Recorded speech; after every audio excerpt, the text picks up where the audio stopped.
taxılması haqqında şərin məna varmı? Yəni əslində saatın sağ və ya sol qola taxılması barədə heç bir dəlil yoxdur. İkisi də caizdir əslən. Lakin nədən sağ tərəfə, məsələn, müasir alimlərdən bu barədə sual veriləndə qeyd olunur, onlar qeyd edirlər ki, ikisi də caizdir, sağ və ya sol. Lakin bəzi alimlər qeyd etmişlər ki, sağ qola taxmaq daha münasibdir. Yəni, əfsəliyyət yoxdur bu məsələdə. Ki, sağ tərəf əfsəldir, sol tərəf əfsəldir, belə bir şey yoxdur. Lakin sağ tərəfə taxmaq daha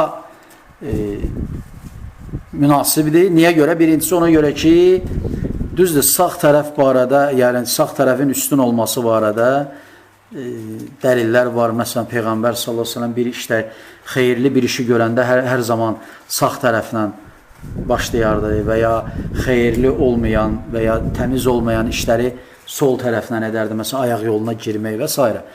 Və bu qaydadan, yəni ümumi bir qayda var, o qaydadan çıxış edərək bəzi alimlər demişlər ki, sağ tərəfə taxmaq caizdir və ya daha üstündür, sola nəzərən. Həmçinin bunu nəyə görə demişlər ki, ayaq yoluna gedəndə sol tərəflə taxmanda, məsələn, saatın batmaq, bulaşmaq ehtimalı ola bilər təmizlənərkən.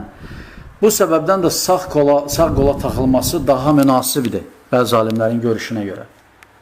Ona görə də, amma sol qola taxmaq haram deyil və ya hökmü caizdir, eynidir hökmü. Aydındır, hökmü eynidir. Lakin, belə demək olar ki, məsələn, sağ tərəfə taxmaq bir pillə daha, məsələn, üstündür sol tərəfə taxmaqdan. Aydındır, belə demək olar. Niyə görə? Çünki, yenə dedim ki, ümumi qaydaya görə ki, sağ tərəfə taxmaq, sağ tərəfin barədə olan hədislərin olması səbəbindən, ikinci də ayaq yoluna girəndə batmamaq üçün, yəni bulaşmaması üçün nəcasətə sağ qola taxmaq daha münasibdir. Bu qədər.